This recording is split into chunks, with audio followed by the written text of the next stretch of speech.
대위님, 아기가 나올 것 같아요. 산속 절에서 만난 아름다운 비구니, 그녀의 승복 아래 숨겨진 만삭의 배. 그녀를 지키기 양수가 터졌을 때 들쳐 메고 산 아래를 내려간 707 특전사 대위의 이야기입니다. 구독과 좋아요를 해주시면 더 좋은 사연으로 보답하겠습니다. 경기도 이천. 대한민국 육군 특수전사령부, 그중에서도 가장 날카로운 칼날로 불리는 제707 특수임무단이 주둔한 곳. 아침 안개가 채 거치지 않은 이른 주말, 강무진 대위는 전투복이 아닌 간편한 군복 차림으로 부대 버스에 올랐다. 그의 어깨는 태산처럼 굳건했고 눈빛은 언제나처럼 한치의 흐트러짐도 없이 정면을 응시하고 있었다. 흑표라는 그의 부대 내 별칭처럼 그는 고요했으나 언제든 폭발할 수 있는 에너지를 안고 사는 사내였다. 그에게 주말 종교 행사 인솔은 고된 훈련이나 실전 투입에 비하면 숨 돌릴 틈이나 마찬가지였지만 그는 단 한순간도 긴장을 풀지 않았다. 20명 남짓한 어린 병사들의 생명과 안전, 그리고 복귀까지. 모든 것은 그의 책임이었다. 버스가 향한 곳은 부대에서 그리 멀지 않은 원적산 깊은 자락에 위치한 고찰 청운사였다. 군부대와의 오랜 인연으로 주말마다 장병들에게 산문을 열어주는 곳이었다. 버스에서 내린 병사들이 맑은 산 공기에 들떠 제잘거리는 동안에도 강무진은 습관처럼 주변 지형과 경계 상태를 눈으로 훑었다. 청운사는 고요했다. 천년의 세월을 버틴 석탑 그림자가 대웅전 앞마당을 길게 가로질렀고 짙은 향냄새가 소나무 숲의 청량함과 뒤섞여 속세의 번뇌를 씻어내는 듯했다. 병사들이 주지 스님의 안내를 받아 법당으로 향할 때 강무진은 홀로 남아 경례를 순찰하듯 천천히 걸었다. 그때였다. 그는 처음 보는 모습을 발견했다. 대웅전 처마 및 그늘에서 묵묵히 빗자루질을 하는 앳된 모습의 비군이었다. 그녀는 갓 깎은 듯 푸르스름한 두상을 가감없이 드러내고 있었다. 회색빛 승복은 헐렁했지만 그 안의 실루엣은 가녀리고 곧았다.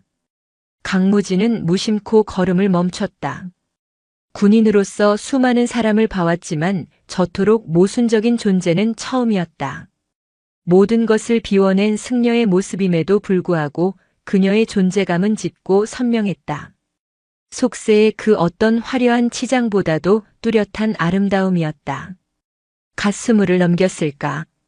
앳된 뺨은 우유처럼 희었고 굳게 닫힌 입술은 붉었다. 하지만 그를 사로잡은 것은 외모가 아니었다. 빗질을 멈추고 잠시 먼 산을 바라보는 그녀의 눈빛이었다. 그 깊이를 알 수 없는 눈동자.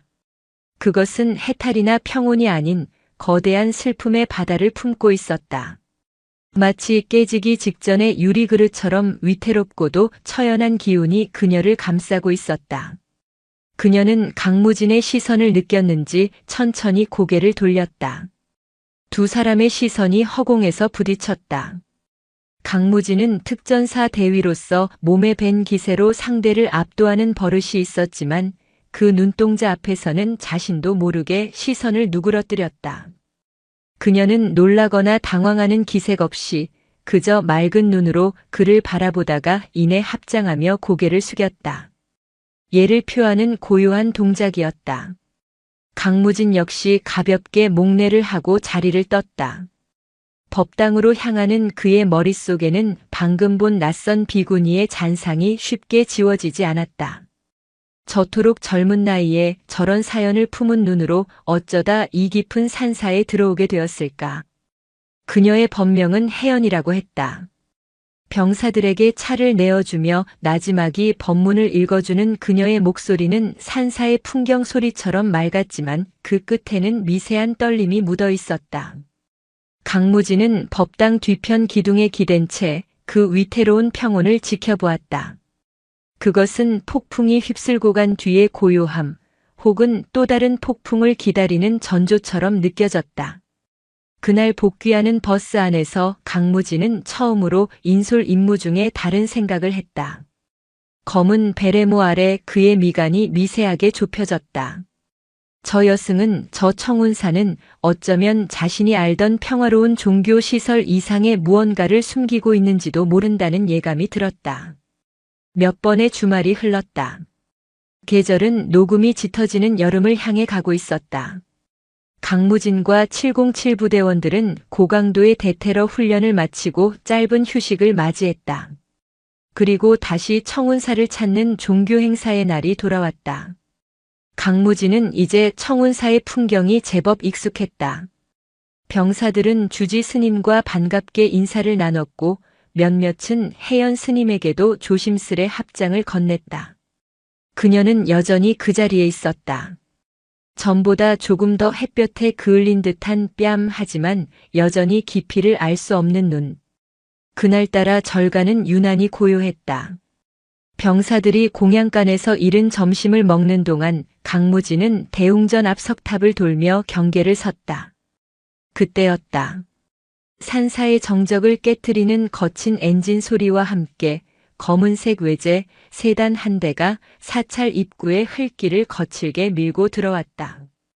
이런 산골 사찰과는 전혀 어울리지 않는 번쩍이는 광택의 고급 승용차였다. 차가 멈추고 운전석에서 한 사내가 내렸다. 머리부터 발끝까지 값비싼 맞춤 정장으로 치장한 30 초반쯤으로 보이는 남자였다. 그의 머리는 한 올에 흐트러짐 없이 완벽하게 정돈되어 있었지만 그의 얼굴은 분노와 초조함으로 일그러져 있었다. 그는 사찰 경내를 둘러볼 생각도 없이 마치 이곳의 지리를 다 안다는 듯 망설임 없이 한 곳으로 향했다. 그곳은 혜연 스님이 홀로 경전을 읽고 있던 요사체 앞이었다. 윤서우. 남자가 외친 것은 법명이 아니었다. 그녀의 속세 이름이었다. 혜연 스님이 들고 있던 경전을 떨어뜨렸다. 그녀의 몸이 석상처럼 굳었고 핏기가 가셨다. 이럴 줄 알았어. 여기에 숨어 있을 줄 알았다고. 당장 나랑 가. 남자가 다급하게 그녀의 팔을 붙잡으려 했다. 혜연 아니 윤서우는 공포에 질린 표정으로 뒷걸음질 쳤다. 오지 마세요. 여긴 왜? 어떻게? 내가 너를 못 찾을 줄 알았어? 아버지가 뭐라고 하시든 상관없어. 나 너 없으면 안 돼. 제발 서우야. 응? 남자의 목소리는 구애였지만 그 태도는 폭력에 가까웠다. 그는 혜연의 손목을 거칠게 움켜쥐었다. 뱃속의 아이는? 우리 아이는 어쩌고? 아, 혜연이 비명을 질렀다. 놓으세요. 제발. 제발 저를 그냥 두세요. 저는 이제 윤서우가 아닙니다. 그녀는 울부짖으며 남자의 손을 뿌리치려 발버둥 쳤다. 남자는 더욱더 완강하게 그녀를 끌어당겼다. 집안 반대? 그거 내가 다 해결한다고 했잖아. 왜 나를 못 믿어? 왜 내 자신감 없는 모습만 탓하는 건데? 내가 다 버리고 너한테 가겠다는데 왜? 신랑이는 격해졌다. 공양간에서 소리를 듣고 나온 병사 몇몇이 어쩔 줄 몰라 하며 이 광경을 쳐다봤다. 주지 스님이 놀라 달려나왔지만 재벌로 보이는 남자의 기세에 눌려 쉽게 끼어들지 못했다. 그 순간 거대한 그림자가 두 사람 사이를 갈라놓았다. 강무진이었다. 그는 소리 없이 다가가 남자가 혜연의 손목을 잡은 그 팔을 쇠붙이 같은 손으로 정확하게 움켜쥐었다. 악! 남자가 고통스러운 신음과 함께 손을 놓쳤다. 강무진의 악력은 단순한 힘이 아니었다. 상대를 무력화시키는 훈련된 기술이었다. 손 놓으시죠. 강무진의 목소리는 얼음장처럼 차가웠다. 누구십니까? 남자가 붙잡힌 팔을 비틀며 소리쳤다. 당신이 상관할 바 아니야. 이거 안 나? 강무진은 남자의 눈을 똑바로 응시했다. 그의 눈빛에는 훈련장에서 표적을 노려보는 특전사의 살기마저 어렸다. 여기는 민간 사찰이지만 동시에 군사 통제 구역 인접 지역입니다. 신원 불명의 민간인이 소란을 피우고 스님에게 폭력을 행사하는 것을 목격했습니다. 그는 남자의 팔을 놓아주는 대신 가볍게 뒤로 밀쳐 혜연과 거리를 두게 했다. 즉시 이곳을 떠나주십시오. 불응시 군 관련 규정에 따라 신병을 확보하고 관할 부대로 이첩하겠습니다. 군사통제구역 신병 확보라는 단어에 남자의 얼굴이 일그러졌다. 그는 자신의 부와 지위가 이 무뚝뚝한 군인에게는 전혀 통하지 않는다는 것을 깨달았다. 그는 분노에 찬 눈으로 강무진을 노려보다가 이내 무너져 내린 듯 주저앉아 흐느끼는 혜연을 바라봤다. 서우야. 후회할 거야. 너도 나도. 반드시 후회하게 될 거야. 남자는 마지막 말을 저주처럼 내뱉고는 구겨진 정장 소매로 눈가를 닦으며 돌아섰다. 검은 세단은 왔을 때처럼 거칠게 흙먼지를 일으키며 산사를 빠져나갔다. 정적이 찾아왔다. 혜연은 요사체 기둥에 기댄 채 삭발한 머리를 감싸 쥐고 소리 죽여 울고 있었다. 병사들은 모두 입을 다문 채 강무진의 등만 바라보고 있었다. 강무진은 혜연에게 다가가지 않았다. 그는 그저 멀찍이 서서 그녀를 향한 병사들의 시선을 자신의 등으로 가로막았다. 그리고 나지막이 명령했다. 전원 버스 탑승 위치로 이동한다. 즉시 병사들이 황급히 자리를 뜨고 주지 스님이 혜연을 부축하러 다가오는 것을 확인한 뒤에야 강무진은 몸을 돌렸다. 그의 굳은 표정 뒤로 방금 전 남자가 외쳤던 한마디가 뇌리를 떠나지 않았다. 뱃속의 아이는, 우리 아이는 어쩌고. 그는 고개를 저었다. 속세의 인연이 이토록 질기고 무서운 것인 줄 몰랐다. 그리고 그 폭풍의 한가운데 가장 연약한 존재가 위태롭게 서 있었다. 그날의 소동 이후 한동안 청운사 방문은 중단되었다. 혹서기 훈련과 연이은 한미연합훈련으로 707 부대 전체가 숨가쁘게 돌아갔기 때문이었다.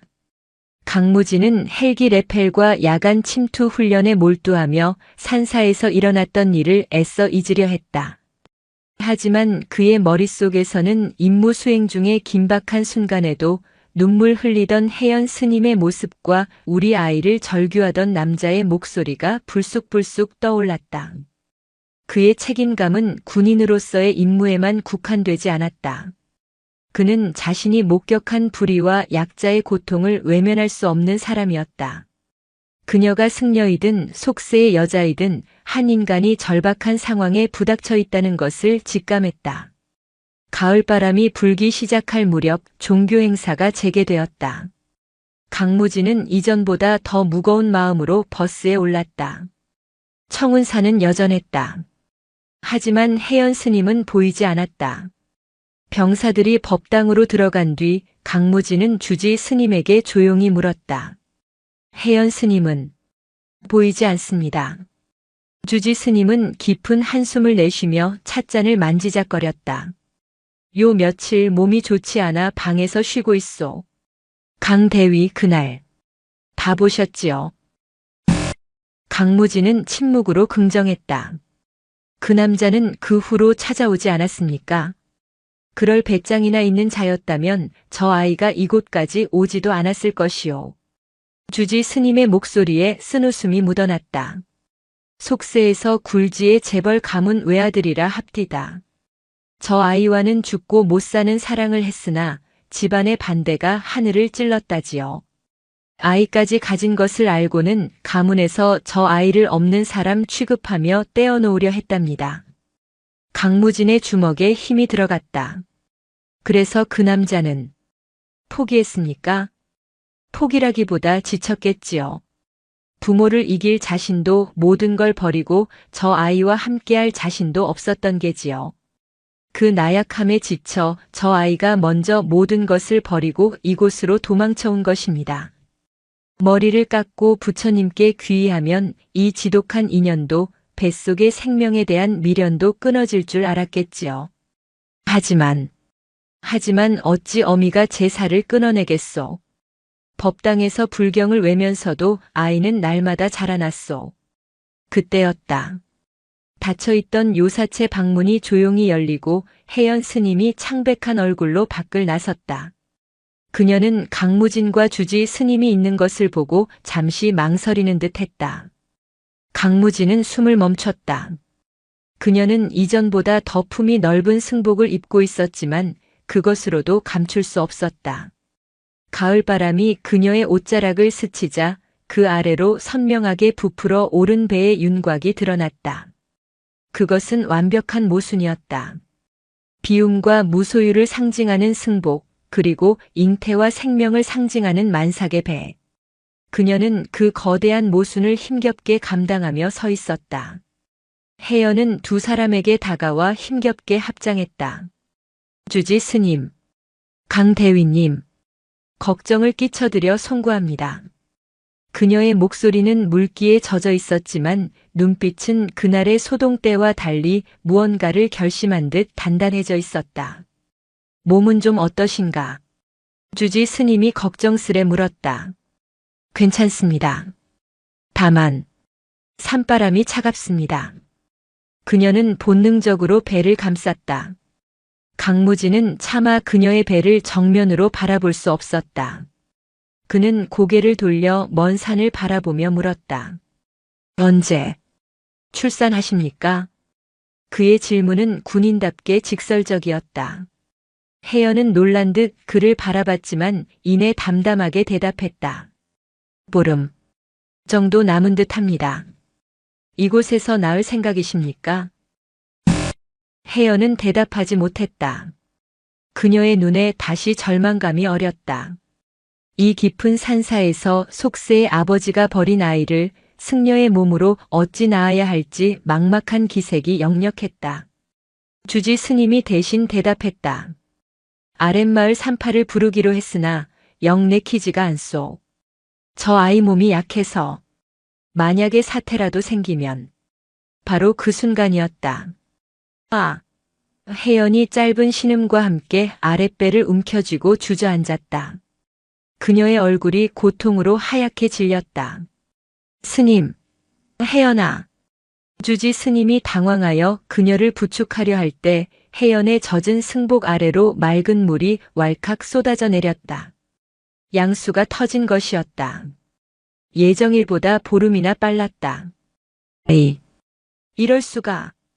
주지 스님은 사색이 되었다. 강대위, 어찌하면 좋소. 산파가 오려면 반나절은 좋게 걸리는데. 혜연은 극심한 진통에 숨을 헐떡이며 몸을 떨었다. 시간은 촉박했다. 지체하면 산모와 아이 모두 위험했다. 강무진은 단 1초도 망설이지 않았다. 그는 자신의 군용 외투를 벗어 혜연의 몸을 감쌌다. 그리고 훈련으로 다져진 단단한 팔로 그녀를 가볍게 안아들었다. 쌀 한 가마니보다 가벼운 무게였다. 주지 스님, 부대 의무실로 연락할 수 없습니다. 민간 병원으로 가야 합니다. 가장 가까운 이천 시내 병원이 어디입니까? 그의 목소리는 다급했지만 명령처럼 절도 있었다. 시내 의료원. 하지만 여기서 1시간은. 1시간이면 충분합니다. 강무진은 고통으로 의식을 잃어가는 혜연을 들쳐 맨 채 산길을 향해 뛰기 시작했다. 병사들 인솔은 스님께 잠시 맡기겠습니다. 즉시 복귀시키십시오. 그는 707 특임단의 대위였다. 그의 임무는 언제나 불가능한 상황에서 생명을 구하는 것이었다. 그리고 지금 그의 두 팔에는 승복을 입은 연약한 여인과 세상의 빛을 보지 못할 뻔한 작은 생명 2개의 목숨이 달려 있었다. 강무진은 거친 숨을 몰아쉬며 군화로 흙길을 박차고 산을 내달렸다.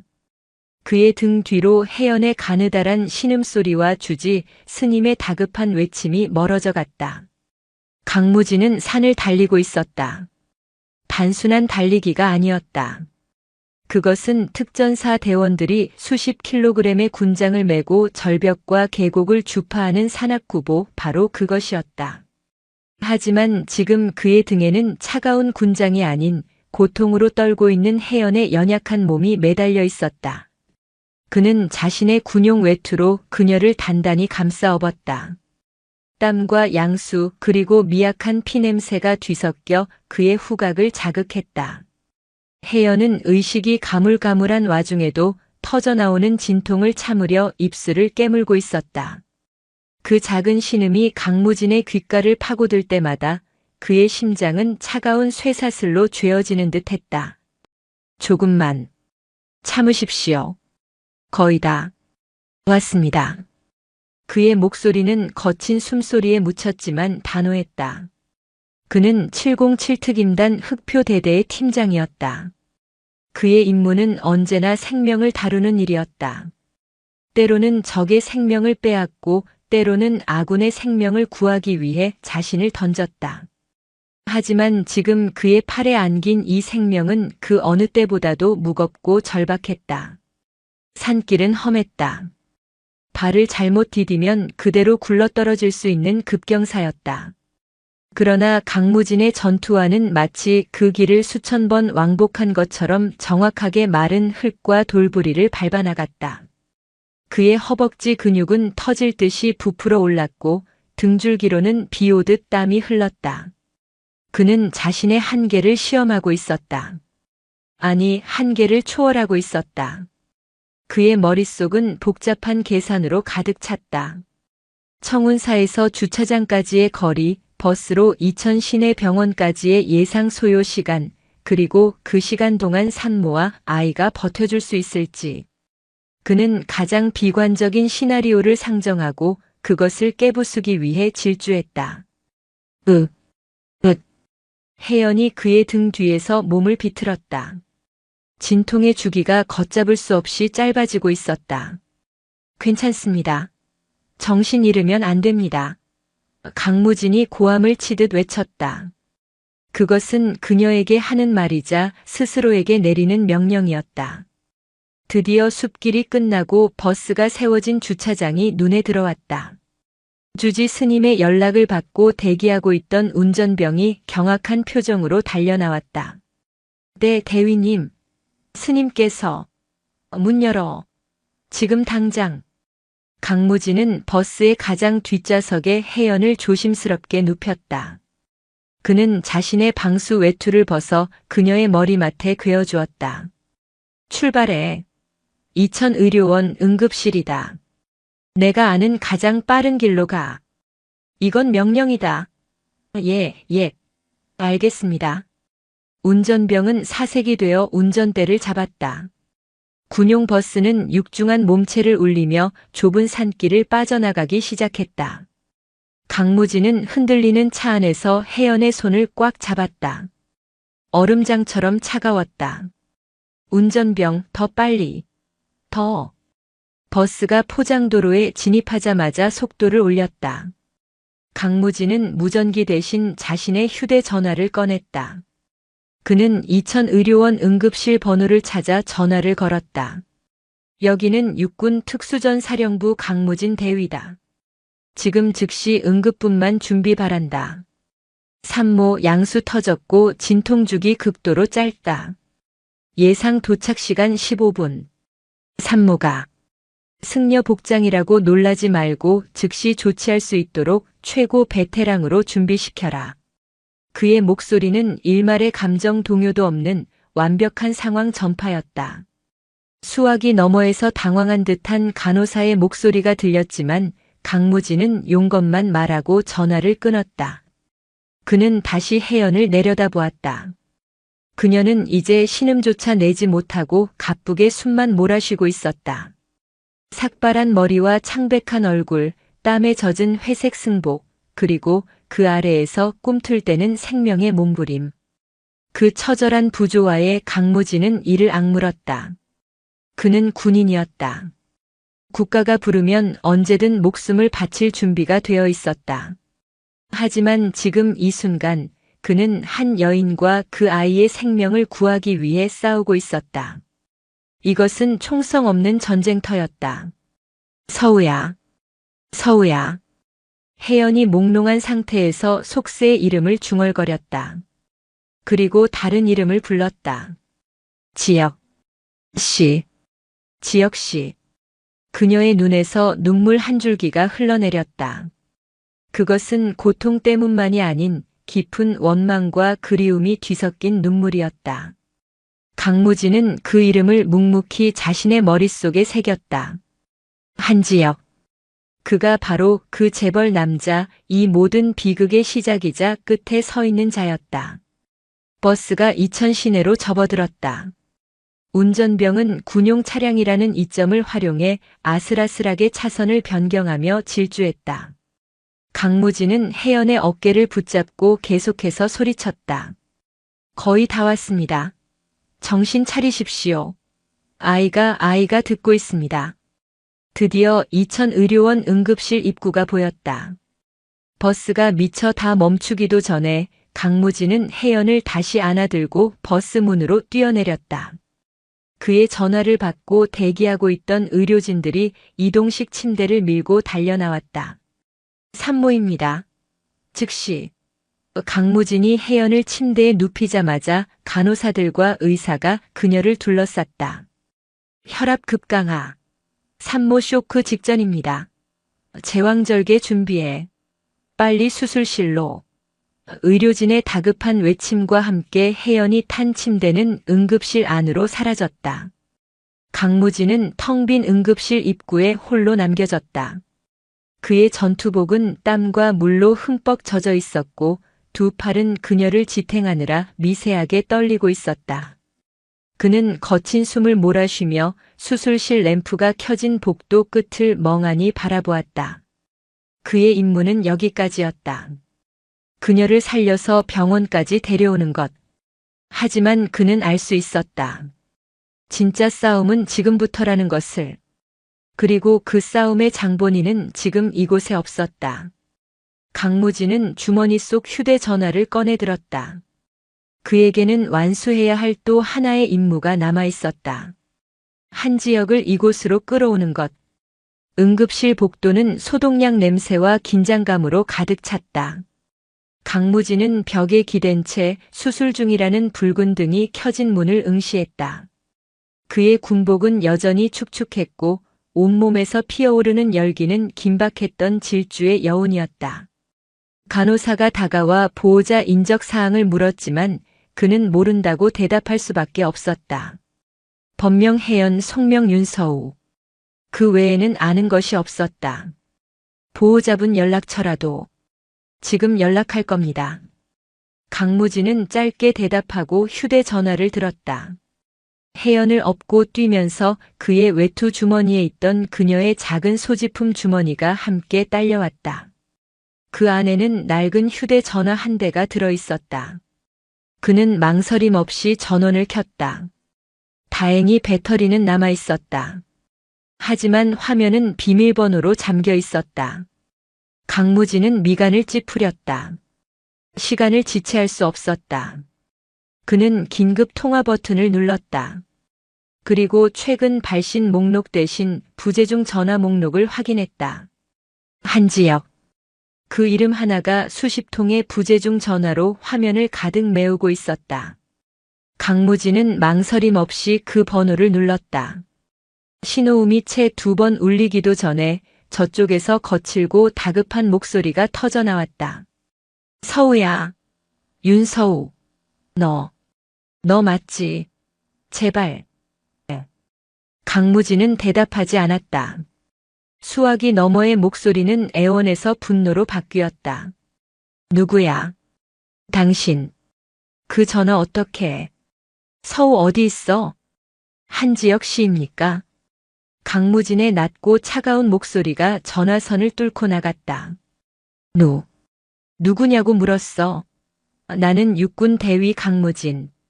윤서우 씨는 지금 이천의료원 응급실에 있습니다. 순간 수화기 너머로 숨이 멎는 소리가 들렸다. 뭐라고요? 응급실? 왜? 무슨 일이야? 당신이 뭔데? 산모가 위독합니다.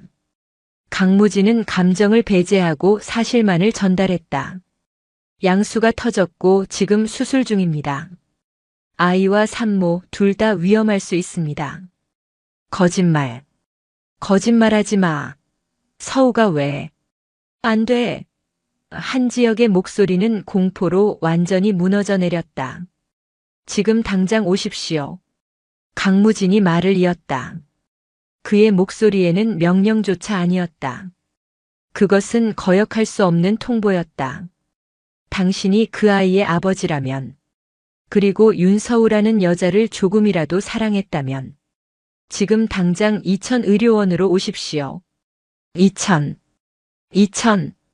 당신의 그 자신감 없는 모습에 지쳐서 그 여자가 속세를 등졌다고 들었습니다.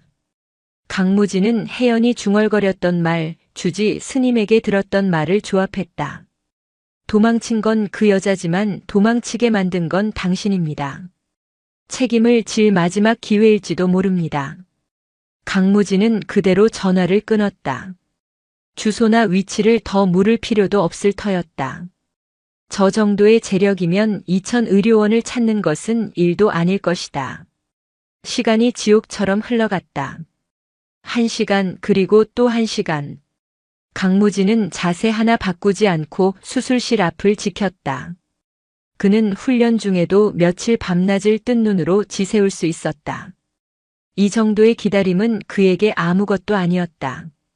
다만 저 문 너머에서 벌어지고 있는 생명과의 사투가 그의 신경을 갉아먹고 있었다. 그때 병원 복도 저편에서 요란한 구두굽 소리가 들려왔다. 엘리베이터에서 내린 한지혁이 미친 사람처럼 달려오고 있었다. 그는 지난번 청운사에서 봤던 완벽한 모습이 아니었다. 넥타이는 비뚤어져 있었고 머리는 헝클어져 있었으며 그의 눈은 공포와 죄책감으로 붉게 충혈되어 있었다. 한지혁은 강무진을 발견했다. 그는 강무진의 멱살이라도 잡을 듯이 달려들었다. 당신이 서우 어딨어? 강무진은 꿈쩍도 하지 않았다. 그는 한지혁의 손목을 가볍게 쳐내며 붉게 빛나는 수술 중 램프를 턱짓으로 가리켰다. 저 안에 있습니다. 당신 때문에. 내가 뭘, 당신이 버렸지 않습니까? 강무진의 목소리는 칼날 같았다. 당신의 집안, 당신의 지위, 그 모든 것 때문에 뱃속의 아이와 그 여자를 버렸습니다. 그래서 저 여자가 머리를 깎고 절로 들어간 겁니다. 그런데 이제 와서 뭘 어쩌겠다는 겁니까? 아니야. 버린 게 아니라고. 나는 아버지를 설득할 시간이 필요했어. 그런데 서우가 나를 못 믿고 떠나버린 거야.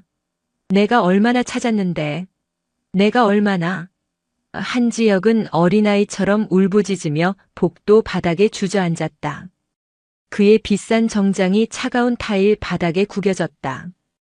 강무진은 그런 한지혁을 경멸 어린 눈으로 내려다보았다. 일어나십시오. 일어나라고 했습니다. 당신의 눈물이 필요한 건 내가 아닙니다. 저 문 안에 두 생명입니다. 바로 그때 수술실 문이 거칠게 열리고 간호사가 뛰쳐나왔다. 보호자분. 한지혁이 비틀거리며 일어섰다. 접니다. 제가 남편입니다. 간호사는 절박한 표정으로 외쳤다. 산모 출혈이 너무 심합니다. 혈압이 계속 떨어져요. 지금 아이도 위험합니다. 산모가 의식이 흐려지면서 계속 한지혁 씨 이름을 부르고 있습니다. 제발 산모에게 힘을 주세요. 한지혁의 얼굴이 하얗게 질렸다. 그는 공포에 질려 뒷걸음질 치려 했다. 피, 수술, 죽음. 그가 평생 겪어보지 못한 영역이었다. 강무진이 그의 어깨를 강철 같은 손으로 움켜쥐었다. 들어가십시오. 나는 못해. 무서워. 이건 전쟁입니다. 강무진이 한지혁의 귓가에 낮게 속삭였다. 당신이 도망쳤던 그 전쟁이 지금 당신 눈앞에 있습니다. 여기서 또 도망치면 당신은 평생 패배자로 살게 될 겁니다. 저 여자가 당신을 부르고 있습니다.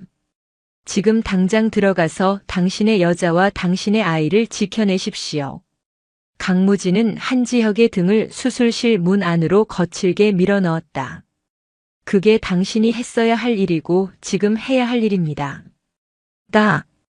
한지혁은 비틀거리며 수술실 안으로 빨려 들어갔다. 문이 닫히고 강무진은 다시 홀로 남겨졌다. 그는 깊은 숨을 내쉬었다. 그는 군인이었다. 남을 싸우게 만드는 것도 그의 임무 중 하나였다. 이제 저 안에서의 싸움은 저 나약한 재벌 3세가 감당해야 할 몫이었다. 수술실 문이 닫히고 한지혁은 지독한 현실과 마주했다. 비릿한 피 냄새와 소독약 냄새가 뒤섞여 역겨움을 불러일으켰다. 의료진의 다급한 움직임, 금속 기구들이 부딪히는 날카로운 소리, 그리고 무엇보다도 서우야. 윤서우. 그가 사랑했던 여자는 수술대 위에 누워 있었다. 창백하다 못해 푸른빛이 도는 얼굴, 땀으로 흠뻑 젖은 삭발한 머리, 그리고 생명을 잃어가는 눈동자. 그녀는 그를 알아보지 못하는 듯 했다. 산모, 정신 차리세요. 아이가 나오고 있어요. 조금만 더. 의사가 절박하게 외쳤지만 혜연의 몸은 축 늘어져 반응이 없었다. 그녀는 너무 많은 피를 흘렸다. 제기랄 혈압 계속 떨어진다. 쇼크 온다. 한지혁은 그 자리에 얼어붙었다. 이 끔찍한 광경은 그가 살아온 화려한 세계와는 너무도 달랐다. 그는 도망치고 싶었다. 이 모든 것을 부정하고 싶었다. 그때 닫힌 문 너머에서 강무진의 목소리가 환청처럼 들려왔다. 여기서 또 도망치면 당신은 평생 패배자로 살게 될 겁니다. 패배자. 그는 평생 그 말을 듣고 싶지 않아 아버지의 뜻을 따랐다.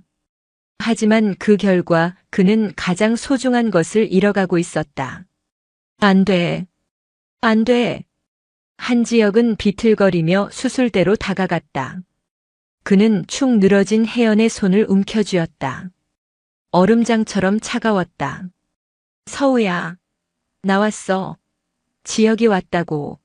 제발. 제발 눈 좀 떠봐. 그가 절규했다. 하지만 혜연의 눈은 여전히 초점을 잃은 채였다. 보호자분. 지금 이러시면 안 됩니다. 산모에게 힘을 주세요. 산모가 포기하면 아이도 포기하는 겁니다. 간호사가 그에게 소리쳤다. 한지혁은 그제야 깨달았다. 자신의 나약함이 그녀를 이곳까지 몰고 왔다는 것을, 자신의 망설임이 그녀를 죽음으로 내몰고 있다는 것을. 그는 혜연의 귓가에 얼굴을 파묻고 울부짖었다. 미안해. 서우야. 내가 미안해. 내가 다 잘못했어. 제발. 나 버리지 마. 응? 우리 아기. 우리 아기 봐야지. 그는 그녀의 손을 자신의 뺨에 가져다 댔다. 나 이제 도망 안 가. 아버지, 그깟 집안 다 버릴게. 다 버리고 너랑 우리 아기만 지킬게. 약속할게. 그러니까 제발. 제발 돌아와 줘. 윤서우. 그의 뜨거운 눈물이 혜연의 차가운 손등 위로 떨어졌다. 그 순간 기적처럼 혜연의 손가락이 미세하게 떨렸다. 그녀의 감겨있던 눈꺼풀이 힘겹게 열리고 텅 비어있던 눈동자가 서서히 한지혁을 담았다. 혁 씨? 가냘픈 목소리였다. 서우야. 서우야 나야. 산모 의식 돌아온다. 다시 한번 힘주세요. 의사의 목소리가 다급해졌다. 혜연은 한지혁을 바라보았다. 그 눈에는 원망도 슬픔도 아닌 오직 살고 싶다는 갈망만이 가득했다. 아파. 무서워. 내가 있잖아. 내가 여기 있어 서우야. 무서워하지 마. 내가 다 지킬게. 한지혁은 더 이상 나약한 도련님이 아니었다. 그는 자신의 여자를 지키려는 한 마리의 수사자처럼 포효했다. 힘내. 할 수 있어. 우리 아기. 우리 아기 만나야지. 으아. 혜연이 마지막 남은 모든 기력을 짜내어 비명을 질렀다. 그리고 그 순간 수술실의 모든 소음을 압도하는 작지만 우렁찬 생명의 소리가 터져나왔다. 응애, 응애. 시간이 멈췄다. 의사가 핏덩이인 작은 아이를 들어올렸다. 아들입니다. 건강한 아들이에요. 한지혁은 그 자리에 무너져 내렸다. 그는 혜연의 손을 붙잡은 채 갓 태어난 아들의 울음소리를 들으며 오열했다. 고통과 공포, 죄책감과 안도감이 뒤섞인 뜨거운 눈물이었다. 혜연 역시 의식을 잃기 직전 그 울음소리를 들으며 희미하게 미소 지었다. 수술실 문 밖에서 그 모든 소리를 듣고 있던 강무진은 굳게 감고 있던 눈을 천천히 떴다. 그는 총성이나 폭음이 아닌 생명의 첫 울음소리가 이렇게 심장을 울릴 수 있다는 것을 처음 알았다. 그는 자신의 임무가 끝났음을 직감했다. 얼마나 시간이 흘렀을까? 수술실 문이 열리고 의사가 지친 얼굴로 나왔다. 산모와 아이 모두 무사합니다. 조금만 늦었으면 정말 위험했습니다. 산모는 출혈이 심해 안정이 필요하지만 고비는 넘겼습니다. 강무진은 말없이 고개를 끄덕였다. 잠시 후 한지혁이 넋이 나간 표정으로 걸어 나왔다. 그의 비싼 셔츠는 혜연의 피와 땀으로 얼룩져 있었다. 그는 복도에 우뚝 서 있는 강무진을 발견했다. 한지혁은 강무진 앞에 서서 아무 말 없이 허리를 굽혔다. 그는 90도로 허리를 숙인 채 한참을 일어나지 못했다. 고맙습니다. 그리고 죄송합니다. 강무진은 그를 물끄러미 내려다보았다. 나에게 사과할 필요 없습니다. 당신이 평생 사죄하고 감사해야 할 사람은 저 안에 있습니다. 한지혁이 천천히 허리를 들었다. 그의 눈은 텅 비어 있었지만 이전의 오만함이나 나약함은 사라져 있었다. 이제 어떻게 해야 할지 모르겠습니다. 아버지는 절대로 이 아이를 받아들이지 않으실 겁니다. 강무진은 한지혁의 어깨를 바라보았다. 재벌 3세의 어깨라고 하기에는 너무나 왜소했다. 전쟁터에서 가장 중요한 것은 진지입니다. 예.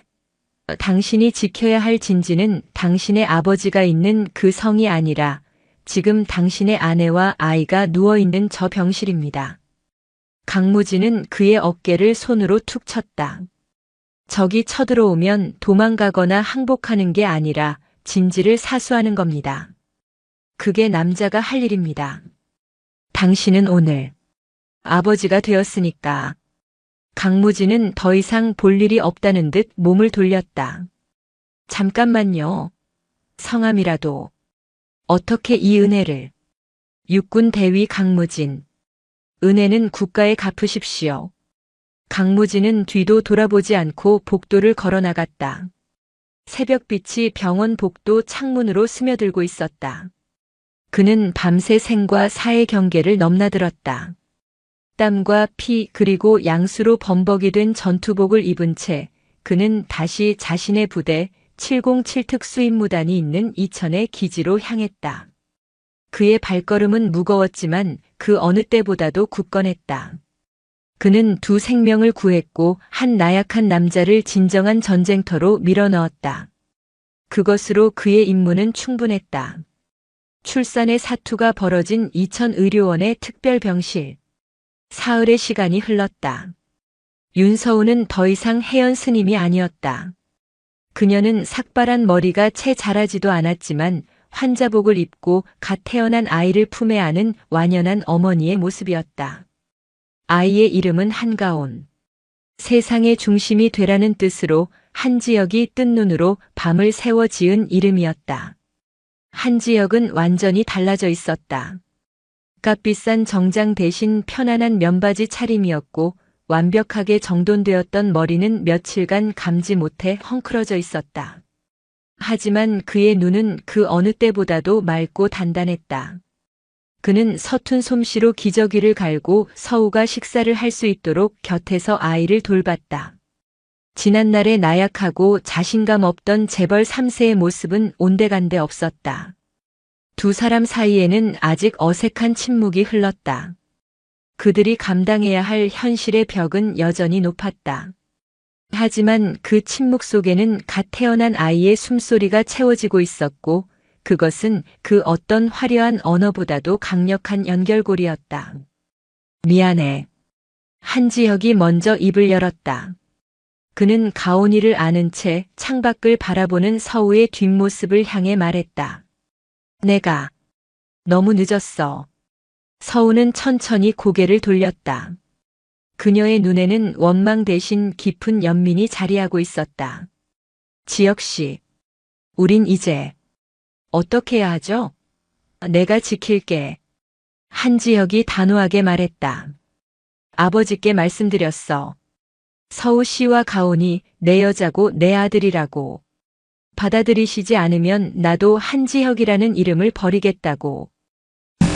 아직 답은 없으셔. 하지만 상관없어.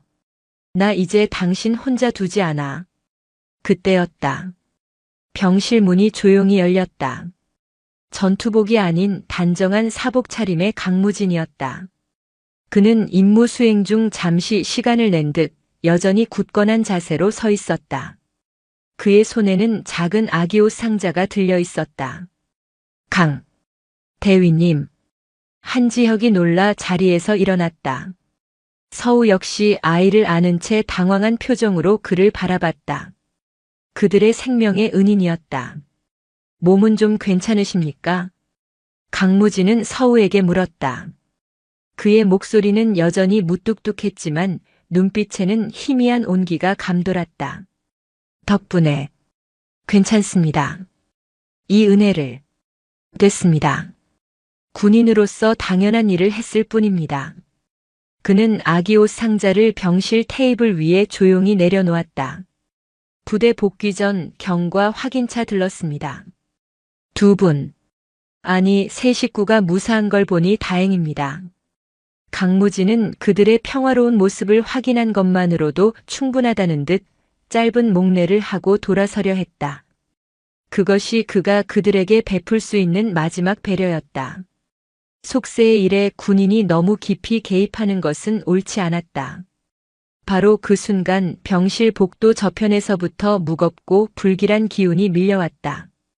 여러 사람의 단단한 구두굽 소리가 일사불란하게 이쪽을 향해 다가오고 있었다. 소리가 아니었다. 그것은 위압감이었다. 강무진의 온몸의 감각이 곤두섰다. 이것은 병문 안객의 발걸음이 아니었다. 목표를 향해 접근하는 훈련된 자들의 움직임이었다. 그의 눈빛이 흑표의 그것으로 돌아왔다. 병실 문이 예고 없이 거칠게 열렸다. 검은색 정장을 입은 5명의 사내가 병실 안으로 쏟아져 들어왔다. 그들의 눈빛은 차가웠고 귀에는 통신용 이어피스가 꽂혀 있었다. 일반 병원 보안 요원이 아니었다. 사설 기업의 정예 보안팀 혹은 그 이상의 해결사들이었다. 가장 앞선 남자는 중년의 신사처럼 보였지만 뱀처럼 차가운 눈을 하고 있었다.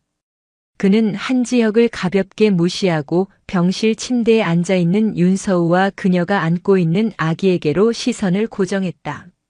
한지혁 도련님, 회장님의 명입니다. 이제 그만 집으로 돌아오시죠. 중년의 남자가 나직하게 말했다. 그의 이름은 김 실장이었다. 한 회장의 수족이자 가장 더러운 일을 처리하는 그림자였다.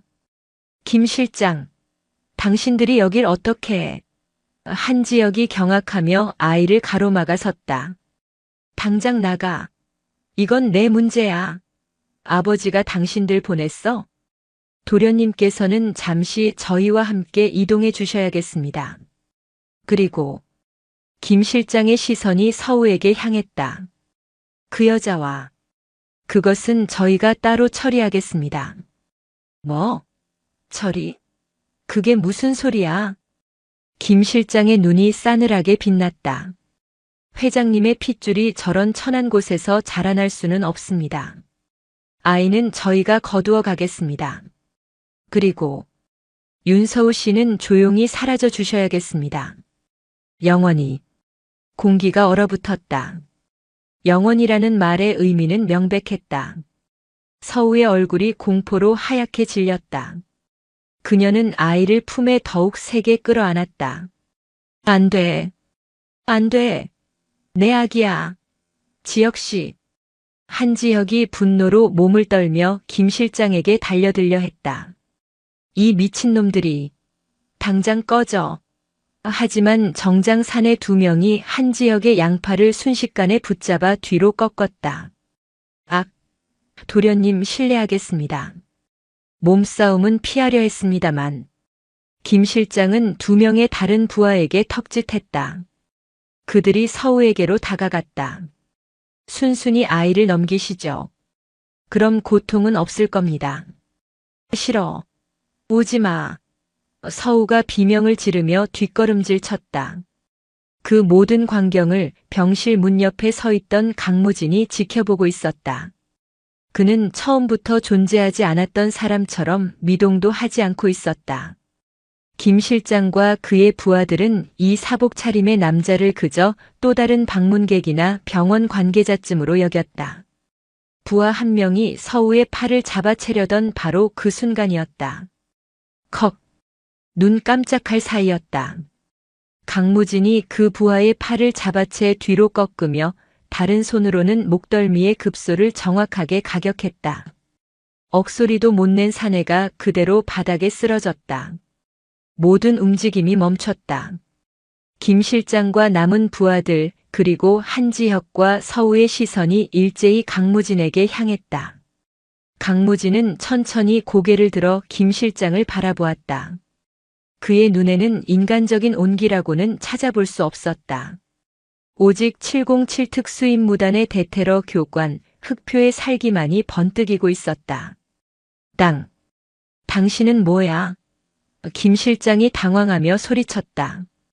강무진은 쓰러진 사내의 귀에서 이어피스를 빼내어 자신의 귀에 꽂으며 나지막이 말했다. 여기는 이천의료원. 대한민국 영토다. 그는 한지혁을 붙잡고 있던 두 사내를 향해 턱짓했다. 그리고 나는 대한민국 육군 특수전사령부 제707 특수임무단 대위 강무진이다. 그의 목소리는 조용했지만 병실 안의 모든 공기를 압도했다. 지금 당신들은 현역 군인이 보는 앞에서 민간인 여성을 협박하고 영아 납치를 시도했다. 강무진은 천천히 재킷의 단추를 풀었다. 전투에 가장 적합한 자세를 취하기 위해서였다. 지금 즉시 무릎 꿇고 두 손을 머리 위로 올린 뒤 투항하라. 그렇지 않으면 전원 현행범으로 간주 무력으로 진압한다. 김 실장의 얼굴이 분노로 일그러졌다. 군발이 새끼가. 감히 누굴 상대로. 우리가 누군 줄 알고. 그가 소리쳤다. 뭐해. 저 새끼부터 처리해.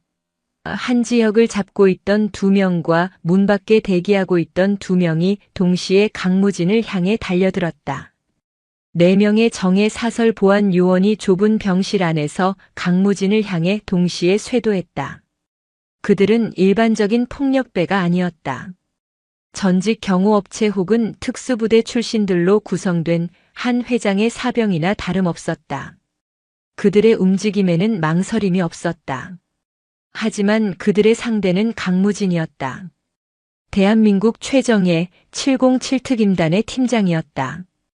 그는 수십 번의 실전 대테러 훈련과 비밀 작전을 통해 인간의 한계를 넘나들며 전투 기술을 극한까지 끌어올린 인물이었다.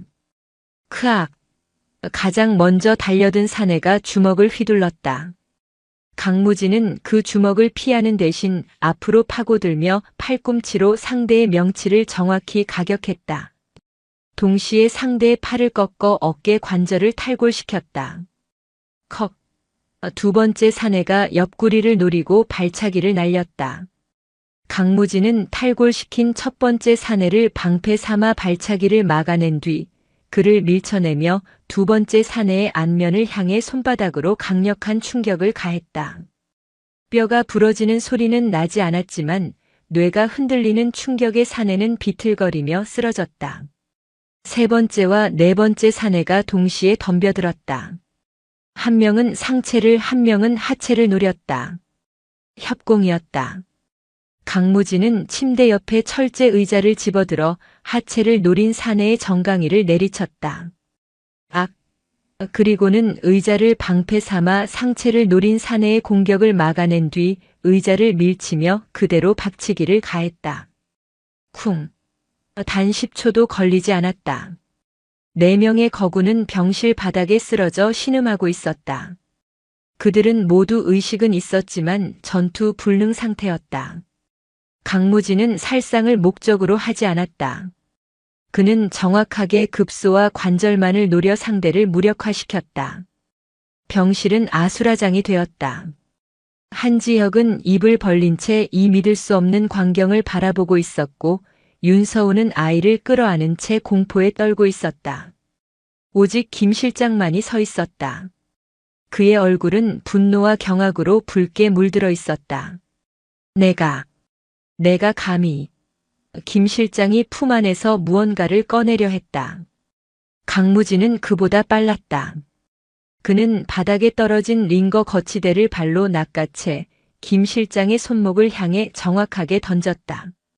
쨍그랑. 그 금속 거치대가 김 실장의 손목을 강타했고 그가 꺼내려던 전기 충격기가 바닥에 떨어졌다. 움직이지 마. 강무진이 김 실장의 목덜미를 움켜쥐고 벽으로 밀어붙였다. 김 실장의 넥타이가 비틀어지고 숨막히는 소리가 새어나왔다. 당신들은 끝났어. 군인이 민간인을. 이건 명백한 월권이야. 넌 끝장이라고. 김 실장이 컥컥대며 저주를 퍼부었다. 월권이라. 강무진의 눈이 차갑게 빛났다. 나는 내 눈앞에서 벌어지는 납치와 폭력 행위를 저지했을 뿐이다. 정당방위이자 시민을 보호해야 할 군인의 의무다. 의무? 회장님이 누군 줄 알아. 국방부 장관도. 닥쳐. 강무진이 김 실장의 목을 조르는 손에 힘을 주었다. 당신네 회장이 국방부 장관이든 대통령이든 상관없다. 지금 이 순간 이 병실 안에서 저 산모와 아이를 위협하는 자는 내가 적으로 간주한다. 그때였다. 병실 밖 복도가 다시 소란스러워졌다. 쓰러진 부하들의 이어피스를 통해 지원 요청이 들어간 것이었다.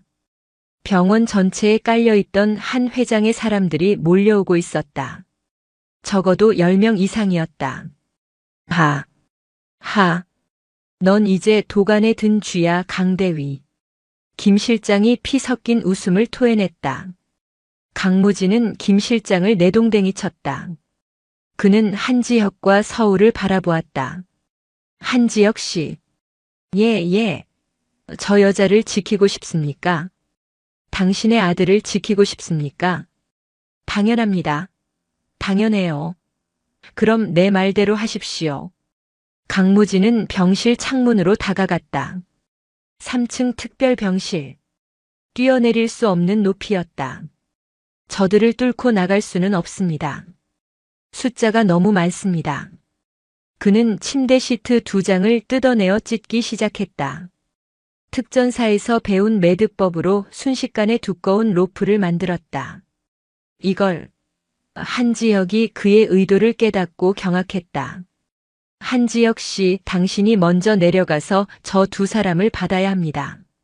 하지만 서우는 산모입니다. 아직 선택의 여지가 없습니다. 강무진이 서우에게 다가갔다. 윤서우 씨. 서우는 공포에 질려 아무 말도 하지 못했다. 나를 믿습니까? 강무진이 그녀의 눈을 똑바로 바라보았다. 그녀를 죽음의 문턱에서 구해낸 그 단단하고 흔들림 없는 눈빛이었다. 서우는 말없이 고개를 끄덕였다. 강무진은 남은 시트 1장으로 아기 가운을 서우의 가슴에 단단히 고정시켰다. 절대 놓치면 안 됩니다. 그리고 그는 서우를 자신의 등 뒤로 둘러맸다. 지난번 산사에서 그녀를 업고 뛰었던 것과 같은 자세였다. 강대위님, 한지혁이 외쳤다. 당신은 어쩌려고? 나는 내 방식대로 나간다. 강무진은 창문을 깨부수었다. 유리 파편이 쏟아져 내렸다. 한지혁 씨 먼저 가. 강무진은 한지혁의 허리에 매듭을 묶어 창밖으로 밀어내렸다. 한지혁은 비명을 지르며 3층 아래로 하강했다. 우당탕. 바로 그때 병실 문이 거칠게 부서지며 새로운 보안 요원들이 쏟아져 들어왔다. 그들의 손에는 경찰봉과 전기 충격기가 들려 있었다. 그들은 창가에 서서 산모와 아이를 등에 업은 강무진을 발견했다.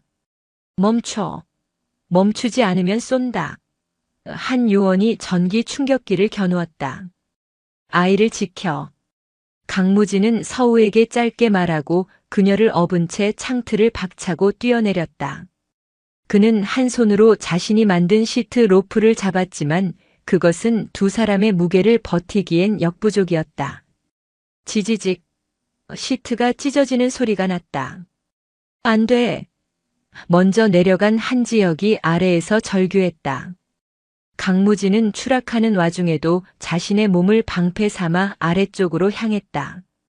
그는 벽을 발로 차며 속도를 줄이려 애썼다. 으드득. 그의 팔 근육이 파열되는 고통이 느껴졌지만 그는 로프를 놓지 않았다. 쾅. 그들은 2층 외벽의 에어컨 실외기 위로 떨어졌다. 엄청난 충격이 강무진의 등과 다리를 강타했다.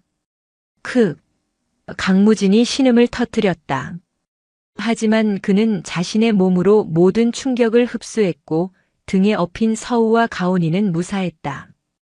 강대위님, 한지혁이 울부짖으며 달려왔다. 괜찮습니다. 빨리. 강무진은 절뚝거리며 일어섰다. 그의 다리 하나가 부러진 것 같았지만 그는 내색하지 않았다.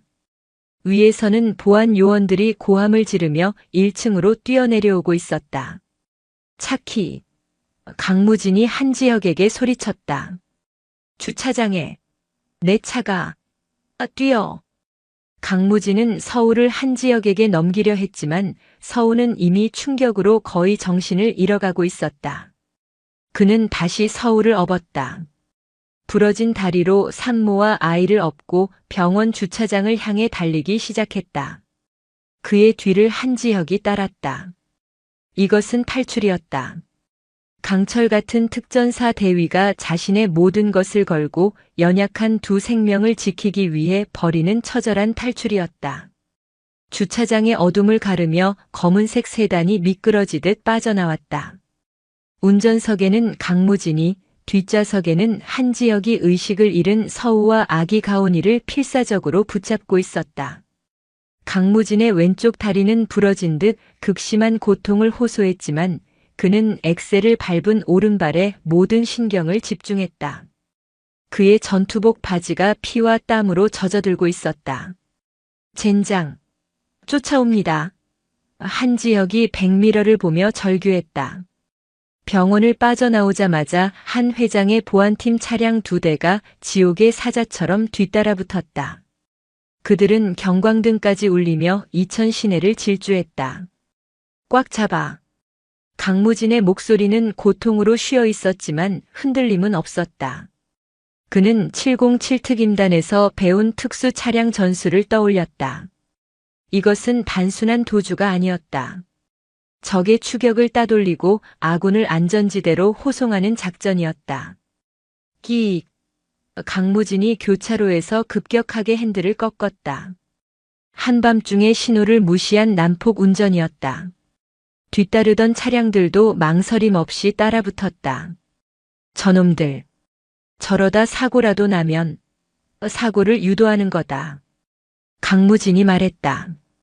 그는 일부러 좁은 골목길로 차를 몰았다.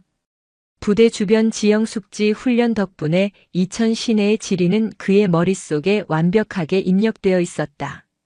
막다른 길입니다. 한지혁이 소리쳤다. 아니. 강무진은 속도를 줄이지 않고 그대로 골목길 끝에 상가 주차장 철제 셔터를 향해 돌진했다. 으악! 쾅! 엄청난 굉음과 함께 세단이 셔터를 뚫고 나갔다. 차의 앞부분이 완전히 구겨졌지만 엔진은 꺼지지 않았다. 그들은 반대편 도로로 빠져나왔다. 뒤따르던 차 2대는 차마 그 충돌을 감행하지 못하고 급정거했다. 그들이 차를 돌려나오는 사이 강무진의 차는 이미 어둠 속으로 사라진 뒤였다. 따돌려. 습니까? 한지혁이 거친 숨을 몰아쉬었다. 아니, 일시적으로. 강무진은 백미러를 주시하며 말했다. 그들은 우리가 갈 곳을 예상하고 있을 거다. 당신 집 혹은 내 부대. 그럼 어디로 가야 합니까? 가장 안전한 곳. 그리고 이 모든 것을 시작한 곳. 차가 향한 곳은 원적산 깊은 자락 청운사였다. 1시간 뒤 부서진 세단이 청운사 산문 앞에 멈춰 섰다. 새벽 예불을 준비하기 위해 일어났던 주지 스님이 찢어진 셔터를 뚫고 나온 차와 그 안에서 피투성이가 되어 내리는 사람들을 보고 경악했다. 강대위, 자네 꼴이, 주지 스님, 죄송합니다. 이들을 숨겨주셔야겠습니다.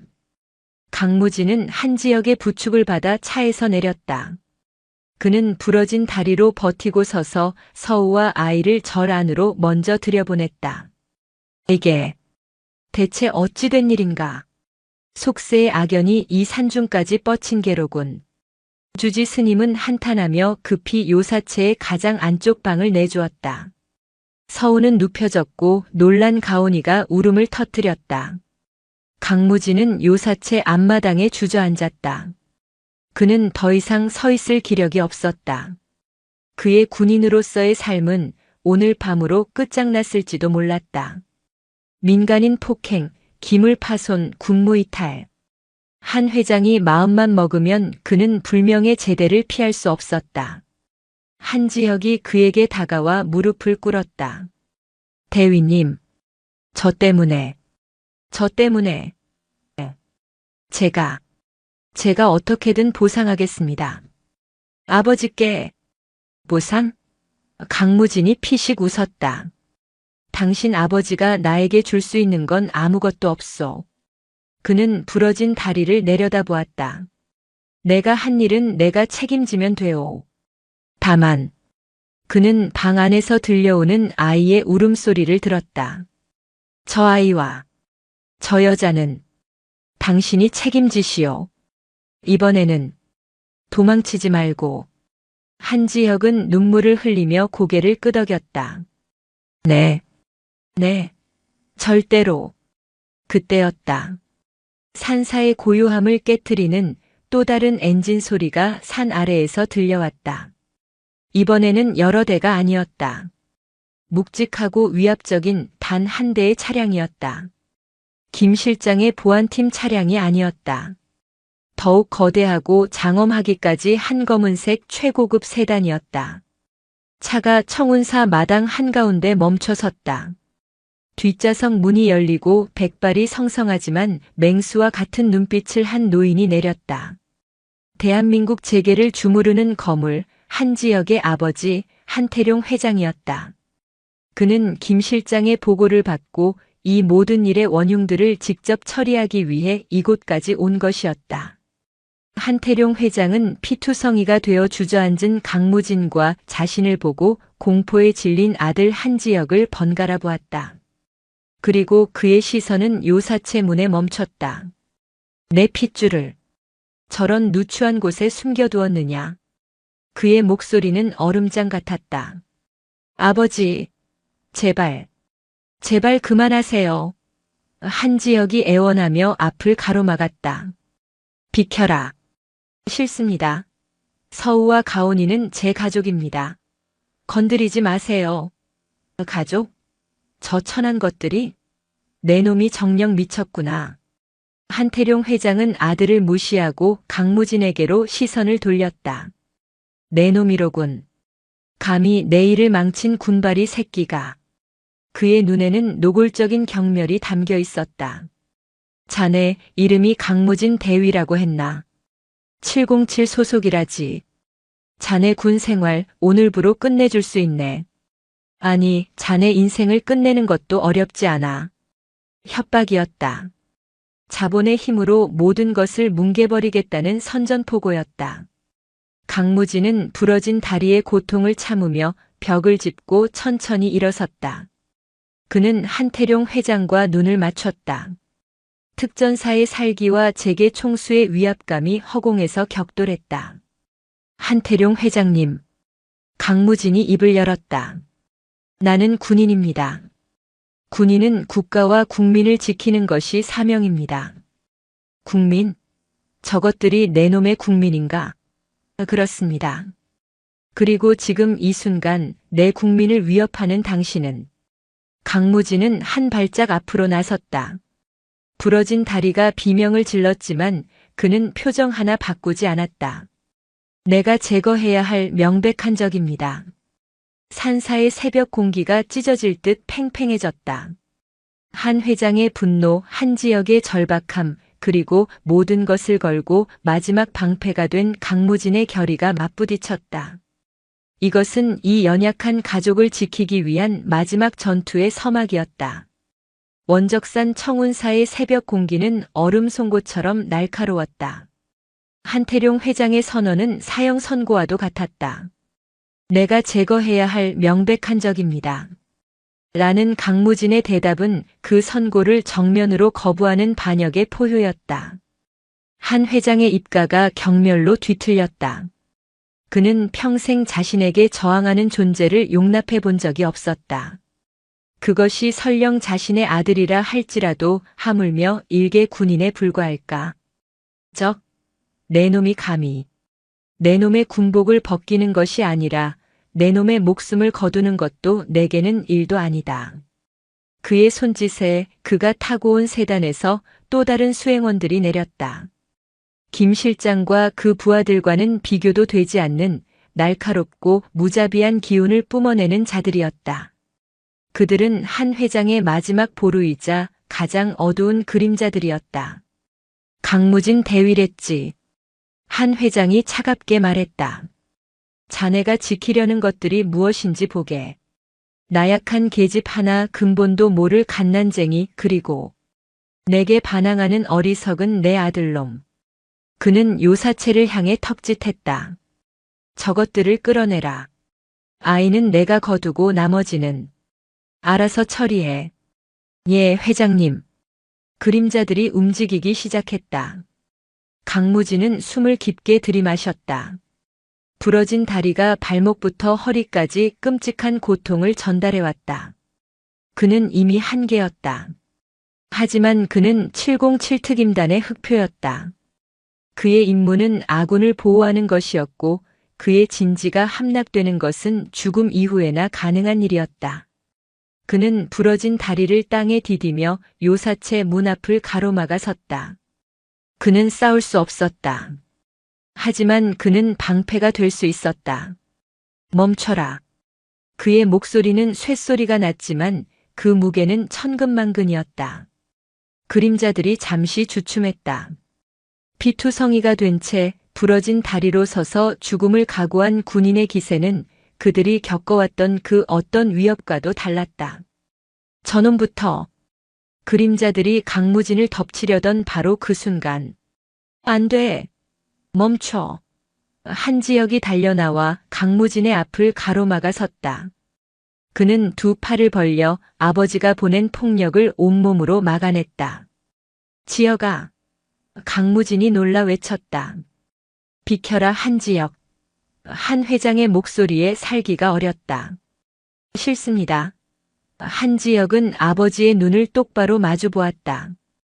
그것은 그가 태어나서 처음으로 아버지에게 표하는 정면의 반항이었다.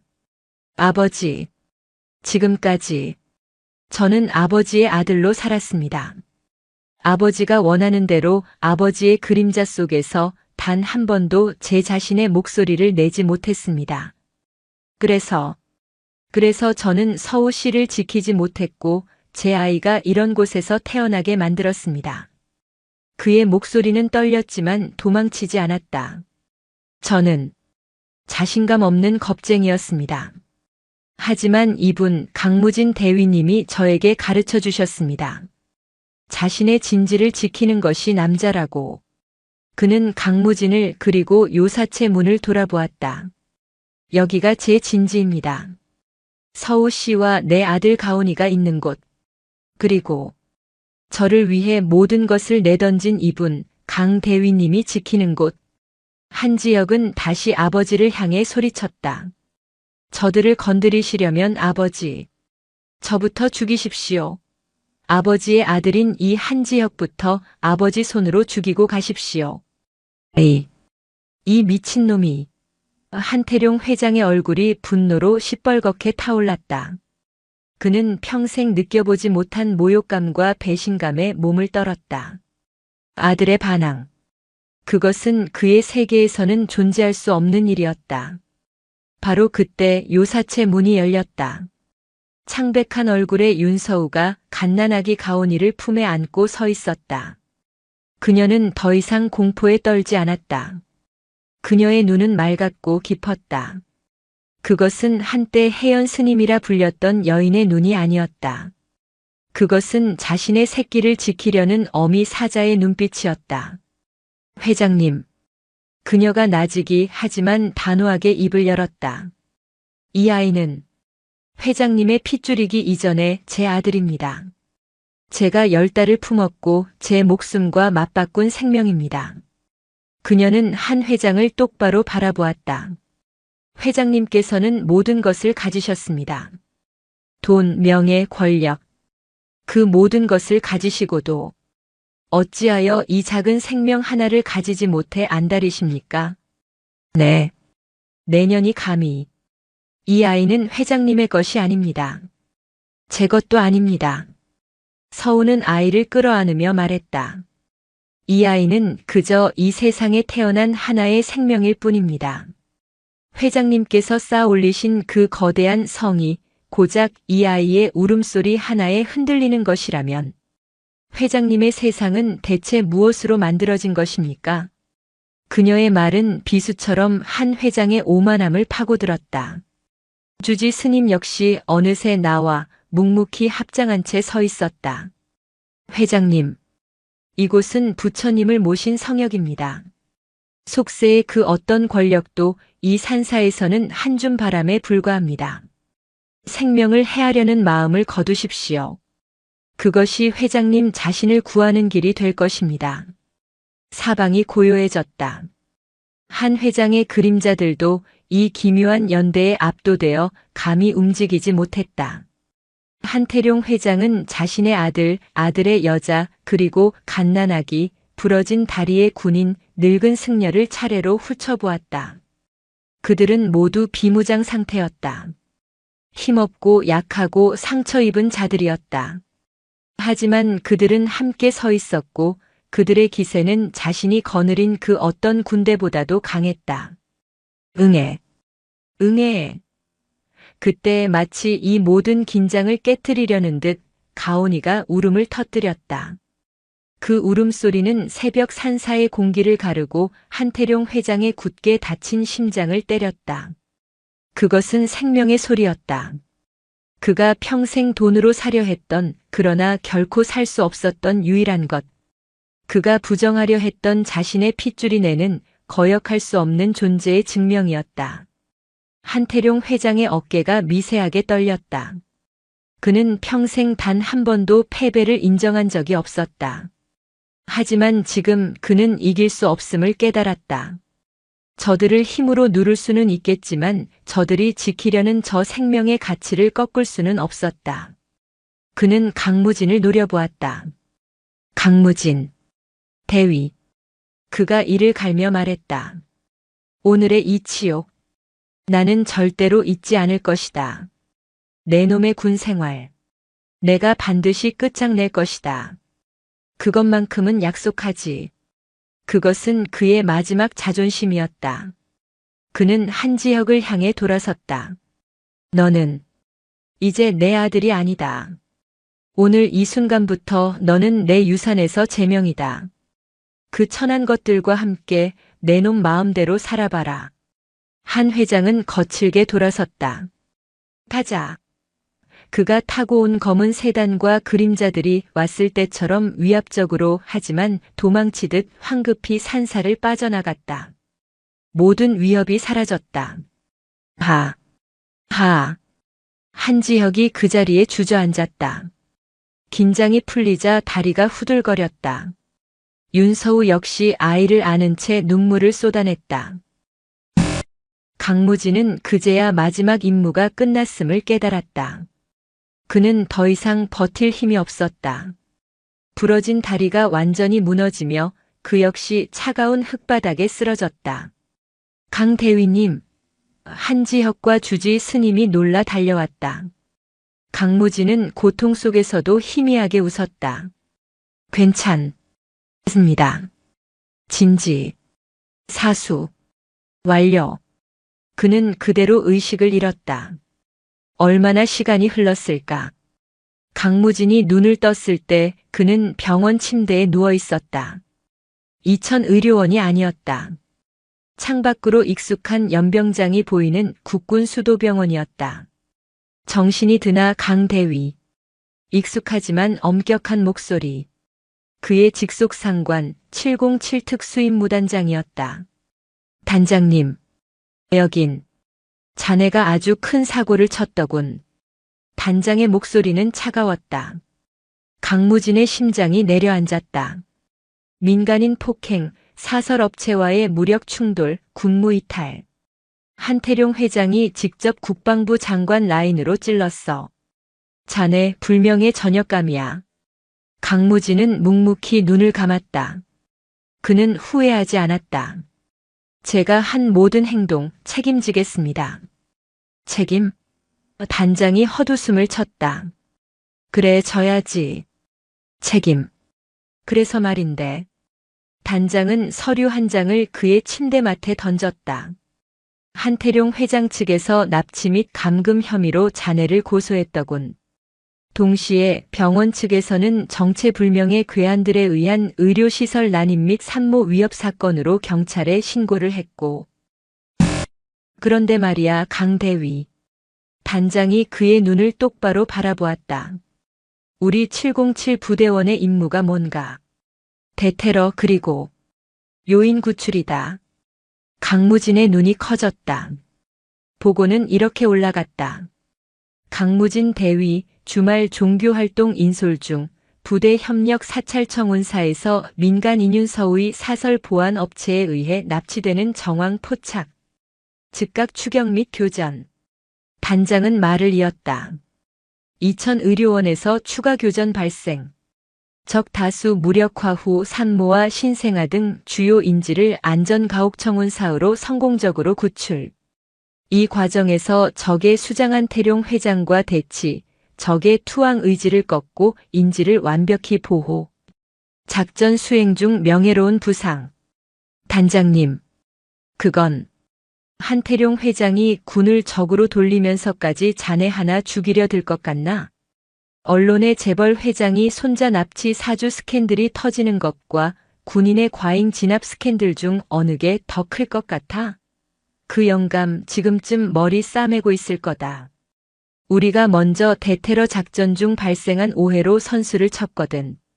한지혁이 강무진이 쓰러진 직후 단장에게 직접 연락해 모든 증거병원 CCTV 김 실장의 녹취를 넘겼던 것이다. 물론 단장이 목소리를 낮췄다. 징계는 피할 수 없다. 부러진 다리 핑계로 감봉 3개월 및 근신. 그 정도면 되겠나. 강무진은 아무 말도 할 수 없었다. 푹 쉬어라, 흑표. 다리 다 나으려면 한참 걸릴 테니까. 단장은 그의 어깨를 툭 치고 병실을 나갔다. 며칠 뒤 강무진은 휠체어를 타고 병원 옥상에서 바람을 쐬고 있었다. 그의 앞에 한지혁과 윤서우가 가온이를 안고 서 있었다.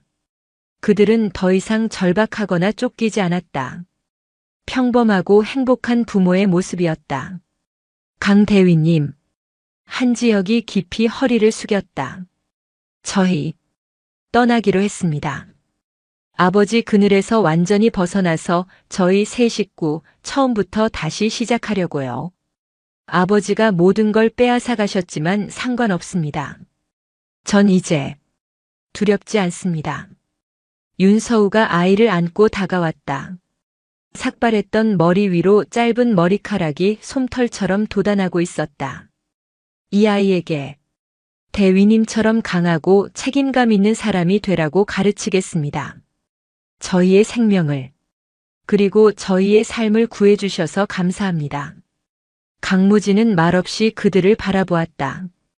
그리고 갓난아기 한가온의 작은 손을 자신의 굵은 손가락으로 가만히 쓸어주었다. 그는 그저 자신의 임무를 완수했을 뿐이었다.